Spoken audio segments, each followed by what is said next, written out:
नमस्ते साथियों, मैं Damodar Saini YouTube channel exam special with Damodar Saini में एक बार फिर से आपका स्वागत है। आज अपन चर्चा करेंगे पशु परिचर भर्ती का स्क्रूटनी फॉर्म कैसे फिल करना है। इससे पहले मेरे यूट्यूब चैनल पर और भी वीडियोज़ अवेलेबल हैं जिसमें स्क्रूटनी फॉर्म में लगने वाले शपथ पत्र के फॉर्मेट और कौन कौन से दस्तावेज़ लगाने हैं उस पर ऑलरेडी वीडियो बनाया हुआ है। आप वे वीडियो संपूर्ण देख सकते हो वहाँ पे जाके। इसके साथ ही मैंने पशु परिसर का फाइनल 1 गुना का सिलेक्शन किस रेंज तक हो सकता है उसका वीडियो बनाया हुआ है। उस रेंज के अनुसार ही अभी जो डेट 1.25 गुना की लिस्ट आई है वो आकलन के अनुसार सही साबित हुई है। और अभी तक आपने मेरे YouTube चैनल को सब्सक्राइब नहीं किया है तो पहले जाकर सब्सक्राइब कर लें, क्योंकि मेरे आगामी सारे वीडियोज़ आपके लिए बहुत हेल्पफुल साबित होने वाले हैं। इसके अलावा आप मेरे Telegram channel exam special Damodar Saini पर सीधे मुझसे कांटेक्ट करके आप अपने डाउट और क्वेरीज मुझसे पूछ सकते हैं, और उसका लिंक डिस्क्रिप्शन में मैंने ऑलरेडी डाल रखा है। सबसे पहले मैं आपको ये बता देना चाहता हूँ कि ये ओनली PDF है, इसका प्रिंट आउट निकाल के आप इसको फिलअप ना करने बैठ जाएं कहीं, है ना। ये सारा स्क्रूटनी फॉर्म है आपका ऑनलाइन भरा जाएगा। वो ऑनलाइन कैसे भरा जाएगा? सबसे पहले आप SSO लॉगिन कीजिए और SSO में आप माई रिक्वायरमेंट पोर्टल ओपन करोगे। उसमें माई रिक्वायरमेंट में जाके वहाँ पे एक आपको ऑप्शन मिलेगा फुल डिटेल्ड स्क्रूटनी फॉर्म। उसको जैसे आप ओपन करोगे तो वहाँ पे आपको स्क्रूटनी फॉर्म फिल करने की लिंक मिल जाएगी, और आपको ऑनलाइन फॉर्म फिल होने के बाद फॉर्म की जो प्रिंट आउट निकाल कर दस्तावेज सत्यापन के समय उसको साथ लेकर जाना है, और आपके ओरिजिनल दस्तावेज स्क्रूटनी फॉर्म के साथ साथ अपलोड भी करना है। उस स्क्रूटनी फॉर्म के अंदर आपको क्या क्या भरना है उसके बारे में मैं आपको संक्षिप्त में बता देता हूँ। इस PDF में जो भी आपके ऑप्शन खुल रहे हैं सेम टू सेम आपके ऑनलाइन स्क्रूटनी फॉर्म भरोगे वहाँ पे ऑप्शन खुलेंगे। तो आपको क्या क्या फिल करना है, सबसे पहले आप ये राइट साइड में ये फ़ोटो का लिख रखा है आवेदन का हस्ताक्षर युक्त नवीनतम फ़ोटो, आप अपनी जो लेटेस्ट फ़ोटो है वो वहाँ पे अपलोड करनी है। और लेफ़्ट साइड में ये आवेदन पत्र के साथ सचिव राजस्थान कर्मचारी चयन बोर्ड के नाम पर 100 रुपये का पोस्टल ऑर्डर अवश्य लगाएं। अब ये कब लगाना है आपको उसके बारे में मैं आपको बता देता हूँ। पोस्टल ऑर्डर की ज़रूरत उनको पड़ती हैं जो इन 7 दिन में जो स्क्रूटनी फॉर्म ऑनलाइन भरना होता है वो वंचित रह जाता है ऑनलाइन भरने से। तो फिर उसको एक ऑप्शन देते हैं कि आप ऑफलाइन फॉर्म भर के और 100 रुपये का पोस्टल ऑर्डर के साथ आप इस फॉर्म का प्रिंट आउट निकाल के ऑफलाइन में और 100 रुपये के पोस्टल ऑर्डर सचिव साहब के, जो कर्मचारी चयन बोर्ड के सचिव साहब है उनके नाम से वेरीफाई करवा कर DV के समय लेकर जाते हैं। जबकि जो ऑनलाइन फॉर्म फिल करते हैं उनको ये 100 रुपये की जो फीस होती है उसकी रसीद DV के समय उनको साथ लेकर जानी होती है। बाकी इसका अपने कोई यूज़ है नहीं। और इसके अलावा अपन अब 1 बाय 1 एक एक कॉलम को देख लेते हैं। अब सबसे पहले यहाँ पे अपन को पशु परिसर भर्ती एग्ज़ाम का जो भी रोल नंबर है वो फिल करना है। उसके बाद यहाँ पे जो आवेदन संख्या वो फिल करनी है। उसके बाद आपकी क्या मेरिट है ऑल ओवर वो यहाँ पे फिल करनी है। और आप चाहो तो नहीं भी कर सकते हो, क्योंकि आप जब ऑनलाइन फॉर्म भरोगे ना तो वहाँ पे आपको ओनली वही चीज़ फिल करनी है जहाँ पे जो स्पेशल मैंडेटरी होती हैं, जिसके ऊपर आपको रेड स्टार लिखा हुआ होगा वो आपको कंपलसरी फिल करनी है। और जिसके ऊपर रेड स्टार नहीं है वो आप चाहो तो उसको स्किप भी कर सकते हो, कोई ज़रूरी नहीं है वो। ये पोस्टल ऑर्डर नंबर है, ये आपको नहीं भरना है। और ये जो विज्ञापन संख्या है ये आपको जो पशु परिचर भर्ती का जो नोटिफिकेशन है उसमें मिल जाएगा। वहाँ पे आपको पद कोड या क्रम संख्या मिल जाएगी। अगर आप नहीं भरते हो तब भी कोई दिक्कत नहीं है। ये पद का नाम और ये विभाग का नाम आप वहाँ देख के भर सकते हो। इसके बाद आपकी जो भी आरक्षण वर्ग में जो भी आपकी कैटेगरी है उसमें आप टिक कर दीजिए। आप सामान्य हो तो सामान्य कर दीजिए, आर्थिक रूप से कमज़ोर हो तो इसमें कर दीजिए, अन्य पिछड़ा वर्ग हो तो इसमें कर दीजिए। जो भी आपकी कैटेगरी है वो आप टिक कर दें। और मूल निवास और जन्म स्थान से संबंधित आपका जो राज्य है, जिला और तहसील, ये 3 चीज़ें आपको मैंडेटरी है और अन्य टिप्पणी में ये मैंडेटरी नहीं है। आप चाहो तो इसको स्किप भी कर सकते हो। और इसके अलावा अतिरिक्त विषय श्रेणी है उसमें आप यहाँ पे हाँ करें। ये ऑनलाइन ऑप्शन में आपको हाँ और ये क्रॉस का चिन्ह आपको दिख जाएगा। वहाँ पे अगर एक से ज़्यादा कैटेगरी से बिलोंग करते हो इसमें विषय श्रेणी में, तो आप दोनों पे हाँ कर सकते हो। अगर 3 में बिलोंग करते हो तो 3 पे हाँ कर सकते हो। अब जैसे मान लो कोई विवाहित है और वो मान लो कोई भूतपूर्व सैनिक है, तो यहाँ पर दोनों कैटेगरी में आप हाँ कर सकते हो।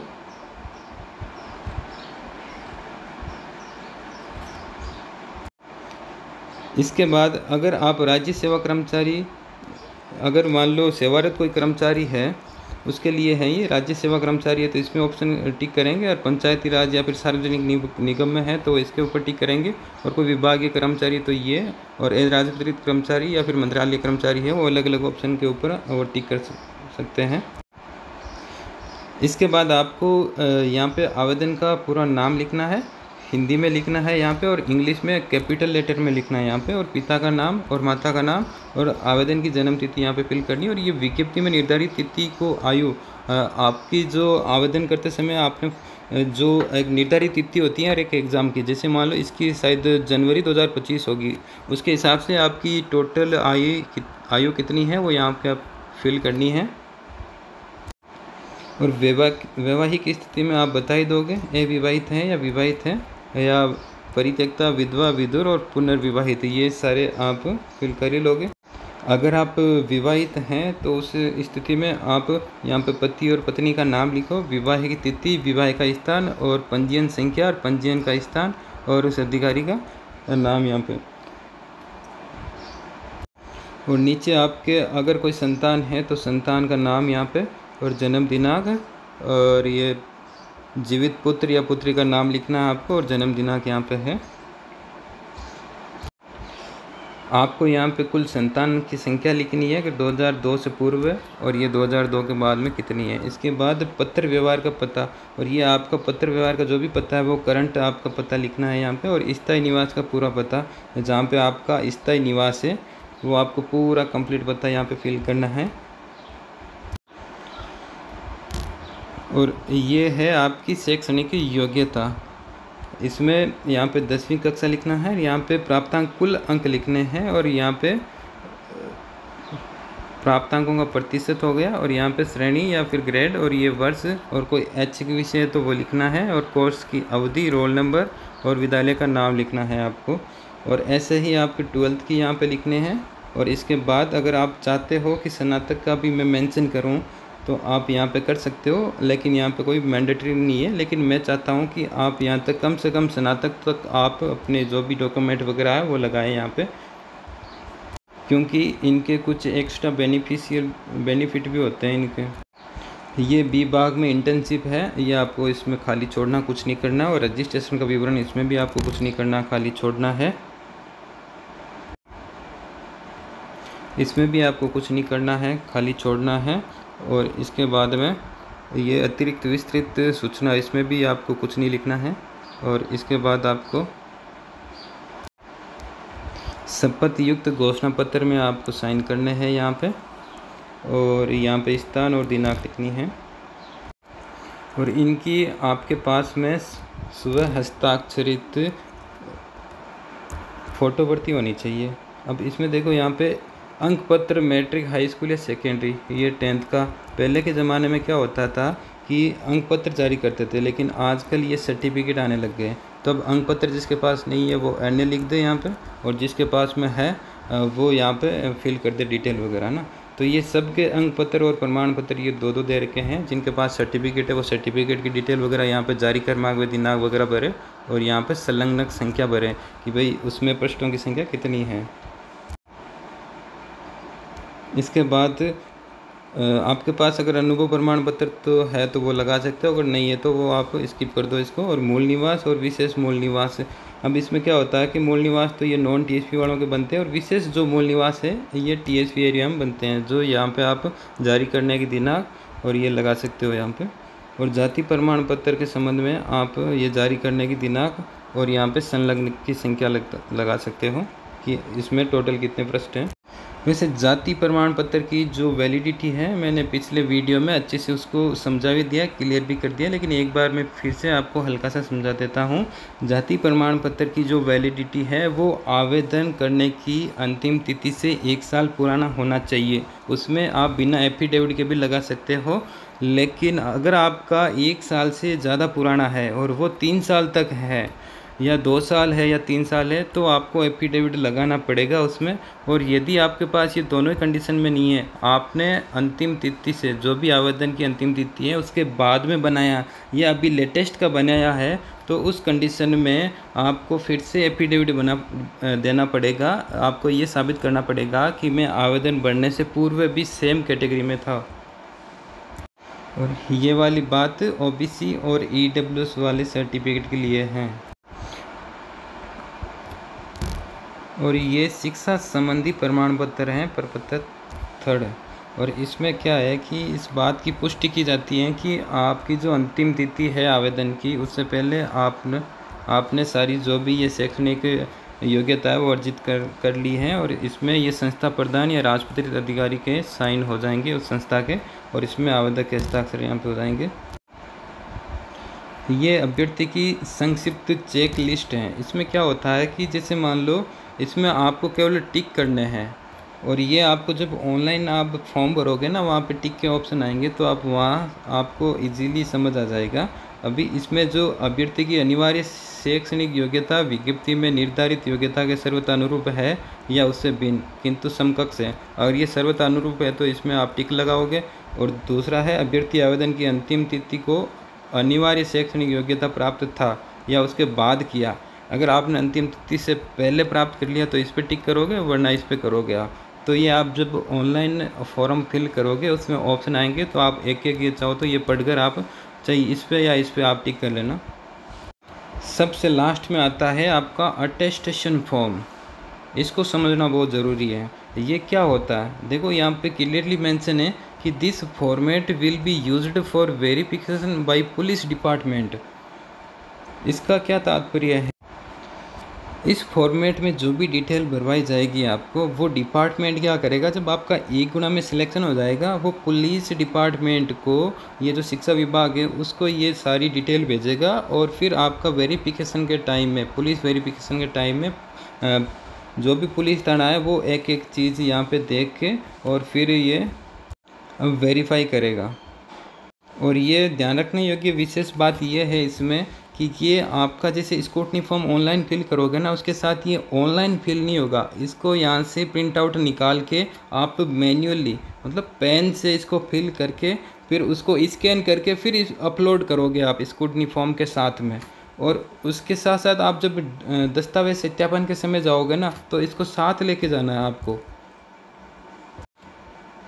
लेकिन अभी पुलिस वेरिफिकेशन की आवश्यकता नहीं है। ये जब 1 गुने का आपका फाइनल सिलेक्शन हो जाएगा उस टाइम पुलिस वेरिफिकेशन की आवश्यकता होगी। और वो भी जो आपका पुलिस वेरिफिकेशन है फिर आपको जो आपका नियुक्ति प्राधिकारी है उसको आपको देना होगा।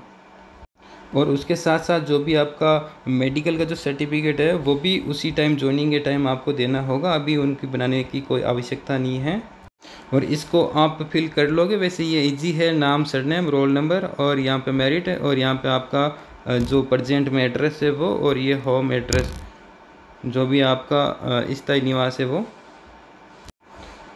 और इसमें ये सारी सामान्य चीज़ें हैं जो आप मैन्युअली इसको भर लोगे, कोई दिक्कत नहीं आएगी इसमें। जो काम की चीज़ है वो मैं आपको बता देता हूँ। यहाँ पे ये वाला जो कॉलम है ये उनके लिए, if you have at any time been employed give details. अगर आप भूतपूर्व कहीं कर्मचारी हो तो आपको इसमें टिक करना है। और यहाँ पे ये कहाँ से कब तक हैं तो वो, और उस इंस्टीट्यूट का जो एड्रेस वगैरह है ऑफिस का वो आपको फिल करना है। और इसमें आपको तभी भरना है जब मान लो कन्विक्टेड बाय ए कोर्ट और एनी ऑफिसर, यदि आप कोर्ट का कोई मामला है तभी भरना है, अन्यथा आपको इसमें फिल नहीं करना है। और आपको ये नीचे जो name of two responsible person of your locality और two references to whom you are known, आपको जो भी 2 जानकार हैं जो साक्षी के रूप में हैं उनके आपको यहाँ पे नाम और सिग्नेचर यहाँ पे साइड में करवा लेने हैं।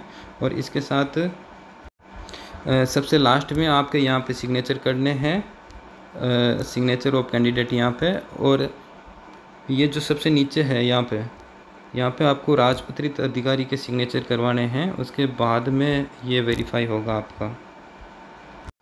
और इसके अलावा आप में से अभी तक जिसने भी मेरा जो शपथ पत्र वाला क्या क्या फॉर्मेट है उसमें कौन कौन सी वैलिडिटी तक वो वैलिड रहते हैं और या फिर स्टाम्प पेपर कैसे बनाने हैं, ये सारा एक वीडियो में अलग से बनाया हुआ है। और आप जाके वहाँ पे पहले उस वीडियो को देख लें ताकि आपको अच्छे से क्लियर समझ में आ जाए। फिर भी आपके कोई डाउट या कोई क्वेरी रहती है तो आप मेरे से Telegram exam special Damodar Saini पर आप जाकर मुझसे सीधा कांटेक्ट कर सकते हो। मैं आपका वहाँ पर ज़्यादा से ज़्यादा कोशिश करूँगा कम समय में आपको जानकारी देने का। और आई होप मैंने आपको एक ऑथेंटिक जानकारी दी है, और अच्छा लगे आपको तो लाइक और सब्सक्राइब ज़रूर करें, जिससे कि वीडियो बनाने वाले का हौसला मिलता है और हौसला बढ़ता है उनका। और एक वीडियो बनाने के लिए काफ़ी समय और मेहनत लगती है। और इसके साथ ही अंत में जो DV करवाने वाले सभी विद्यार्थी हैं उनको बेस्ट ऑफ लक और राम राम।